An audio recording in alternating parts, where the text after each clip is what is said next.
Baby, I can't lie, you look amazing. Like the models in my Playboy pages. Flashback. So we have reached the bye week pretty much at the midpoint of the season, so we'll have a good chance to see where we're at in terms of statistics, free agency, college scouting, and how the playoff picture is starting to pan out for us. So let's start for like player resignings. There's probably not a whole lot of players left on this list that I'm going to resign, at least not before free agency. So probably resign Saunders in free agency. Doug Costin, I'll probably get him back in free agency. Malik is definitely a guy, yeah, I want back in free agency. Kyle's probably a guy I'll be looking to bring back just to keep a consistent quarterback room, so that way I don't really have to worry about it. And just keep them under 70 overall in case, you know, in the future of this franchise mode, I'll have to take go with a different quarterback if Jalen Hurts gets to a point where I can't re-sign him. Emmanuel Hall, he's definitely going to be a guy I want to re-sign in free agency along with Hakeem Butler, probably Monte Nicholas. Cyrus is probably a guy we'll let walk, depending on, there's probably going to be a lot fresher talent in the free agency that are a lot younger than 26, along with Monte. I'll definitely look at him, definitely take a look at where he's at, but probably bring him back just as a backup. Rodney, I could see him being back, but if I get a guy who's a little bit younger, at least has better speed, I'll probably let him walk. Jeff Thomas is a guy I definitely want back on this squad. Brett, not even on the squad. Vontae Joseph is definitely a guy I'm going to want to bring back out of that left edge rusher position. Got that 88 speed. And yeah, I look to sign him long term if I can't get him back at week 10 or whatever. Rashad Smith, probably be a guy that I bring back depending on who's in the free agency. Matt Wiles not even on this team. Adrian Killens is definitely a guy I want back on this squad. Killer speed, and he's still only 22 going on 23. Noah Dawkins is obviously a franchise player for this team, so I'll look to bring him back. And Michael Jackson Sr., I'll probably bring him back just because of his speed and his age. So that's where I'm looking at in terms of the free agent signings, and there'll probably be a lot of other guys that I cut and then re-sign during the free agency period. College scouting, let's take a look at that. I've only really scouted safeties. I just started scouting the strong safeties, so nothing really to report on there. But free safeties, AJ Bozeman is definitely my top target, but he's looking at getting drafted early to mid first round. So I don't see him being on the board 22. If he's got good speed, then I would definitely like to draft him. And then probably Darrell Wilson is probably the only other guy that I've scouted so far that I might give a look to. He's got, I think he's only 21. Yeah, he's 21. Got great pursuit, hit power, and tackling, so he's solid. Out of Ole Miss, and he's a run support guy, so we could build him up as a hybrid guy. Just young, so if he's got good speed, I might look at putting him on this roster, depending on his 40 times and stuff. And then not a whole lot of other guys that I would look to put on this squad quite yet. In terms of our team, 68 overall, 69 offense, 68 D. So looking pretty good, pretty close to that 70 cap. Let's see about re-signing and salaries and whatnot. So I'll probably have to cut a lot of these guys and bring them back during free agency, obviously. Let's look at standings first. Obviously, after that tough loss to the Cowboys last week, we'll be at sitting at a 5-1-1, which puts us as the 5th best team in the NFL right now. Just one tie above the Cowboys, or I guess one loss above the Cowboys. So looks like we're going to be pretty competitive in our division with the Cowboys. We'll try to lock up that first division because we don't want to be fighting for a wild card weekend spot. But overall, the 5th best team in the NFL. And really, I like to count a tie over a loss. So some team like the Ravens, I would count us over them. So we're probably more like realistically top 4 or maybe even top 3 in this league. You can see we're one of the greatest scoring teams, just because we have a lot of small impact guys. But fifth, that's pretty good. Well, no, we want to be fifth. Let's see, 1, 2, 3, 4, 5. So it'll put us at 12th, which is pretty good. We're pretty towards the top end of the pack in terms of scoring, and that goes to show that since we haven't scored really in a lot of these games. I mean, we had 10. We were held to under 20 a couple weeks ago by the Rams. But in terms of points given up, yeah, we definitely give up the least amount by about 30, probably over 30.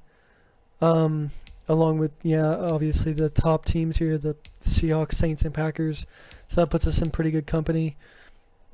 Obviously, we're not on a winning streak right now. We do have a home loss and a road tie, I guess, or a home tie and a home loss. So haven't been great at home this year.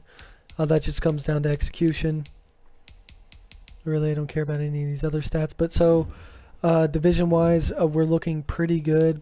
We are in the driver's seat through the first 8 weeks, technically, but the Cowboys will get a chance to either win or lose this week, depending on who they play, which we could actually... the Cowboys do play the Eagles next week, so they should be able to pull that game out, which might put them... I think that'll put them over us in the standings. But overall, our division's not as terrible as I would have expected. I mean, the Eagles are obviously bad, but they tied to us week 1. We were just kind of testing out the ropes of our team at that point. But a tie is a tie, nonetheless. So let's look statistically where we're at. We rank really low in the overall pass yards. We're 5 from the bottom. We'll see what kind of company that puts us in. Probably the worst, yeah, like Garner Minshew. But we're also right next to Dak Prescott, Ryan Tannehill, and Russell Wilson. So a lot of good quarterbacks down here, but also not a lot of great talent. In terms of passing touchdowns, we're ranked 17th, which is that's pretty good for a rookie and the type of talent we got around him, right around the Tannehill, Tua, Cam Newton, Roethlisberger, and Goff. So we're in pretty good company there. In terms of picks, we get a 2-to-1 ratio, which isn't great. So that'll probably put us towards the top. Let's see, 1, 2, 3.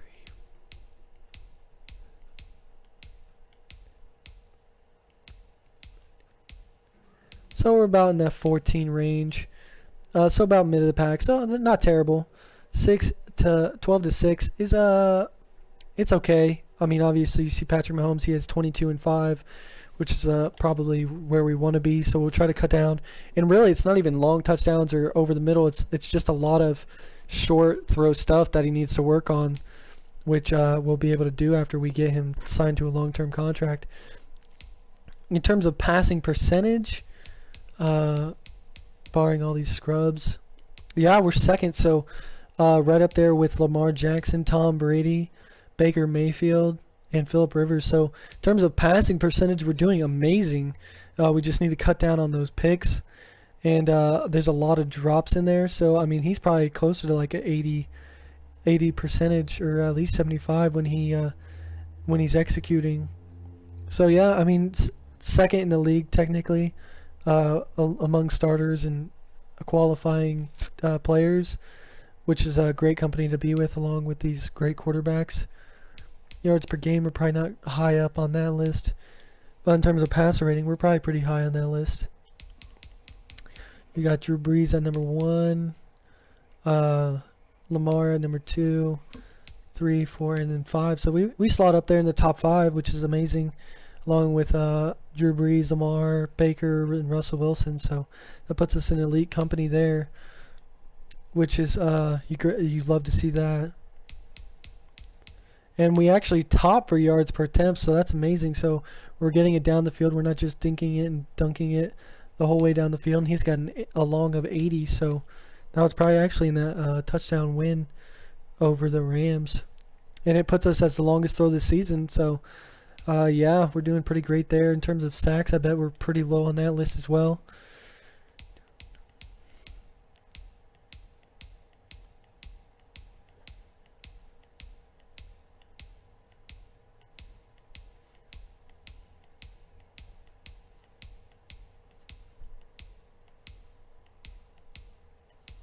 We tie for 32nd last in the league, so that's great. That means we're getting the ball off quick.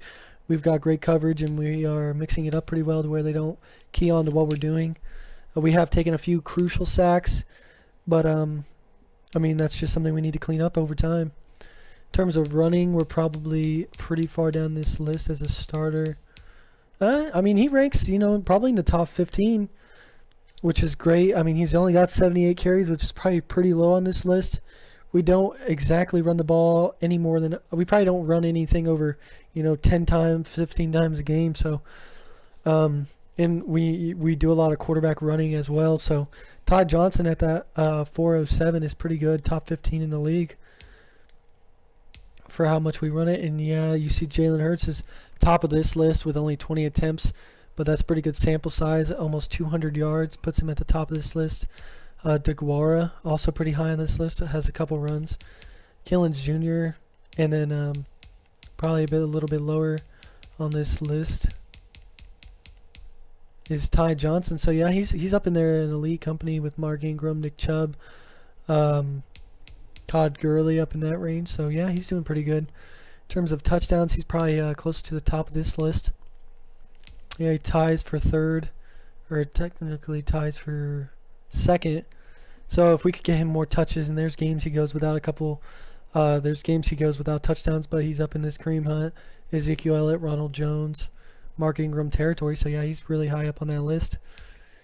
He probably doesn't average elite a game. I mean, he's up there. Ronald Jones, yeah, that's about where I'd put him. We have a pretty balanced attack.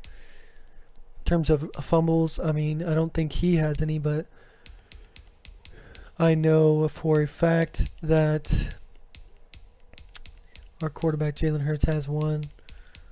So yeah, none to speak of there. So yeah, he's done pretty well. He's had a pretty good season.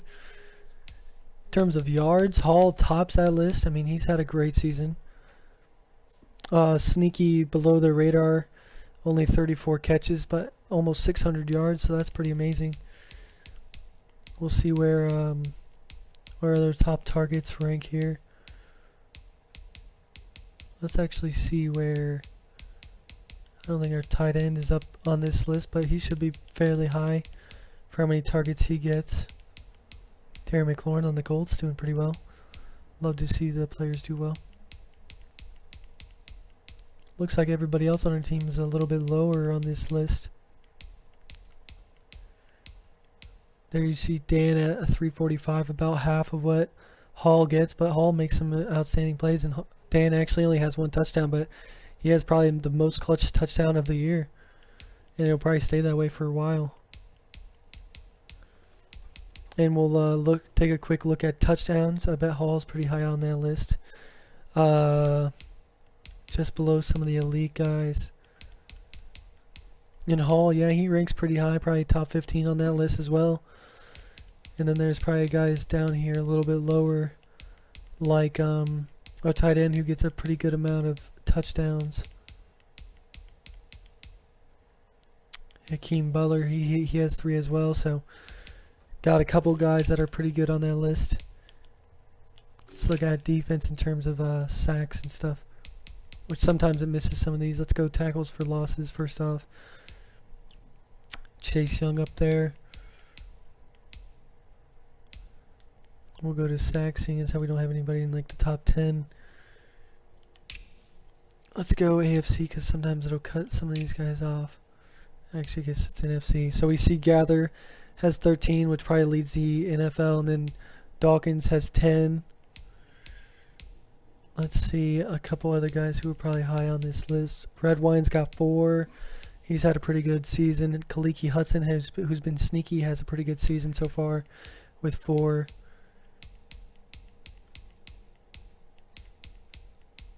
That's probably the only guys who's got a big money type. So we got Akeem Gathers with 13, which is definitely top of this list. And then Dawkins is close behind with 10. So let's just stay in this since it gets all the stats. Let's go in terms of interceptions. See who's topping this list. Alexander's got 4. We probably have a few guys that are about middle of this pack. with a couple each. See, we got Gendry who's got 1. I guess we don't have a guy who's got over 1, but he's got 1. Kaliki Hudson's got 1 in that linebacker position. Dorsey has 1, which is pretty good. So really when we get guys who have them, they just spread it out. And then obviously we have Scott somewhere down here who's got that 92-yarder. PJ Locke has 1. Really, they don't even have Scott had that pick 6. Which they probably don't even have it on credit unless I just missed it. Yeah, that's lame. They don't even have Scott's 96-yard touchdown on here.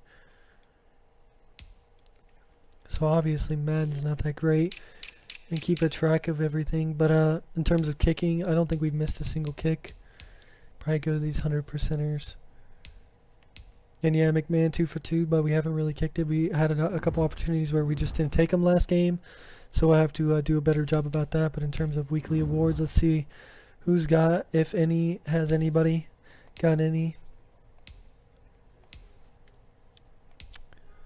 So looks like week 2, Akeem Gathers with 4 sacks had the NFC defensive player, and that's it. So haven't had a bunch of big money games, but we're still winning a lot of games. 5 wins over 7 weeks. 7 games is pretty great considering one of those is a tie. So that is it for this bye-week recap. Be sure to stay tuned for the rest of this series and the upcoming weeks. Baby, I can't lie, you look amazing. Like the models in my Playboy pages. Flashback to my image.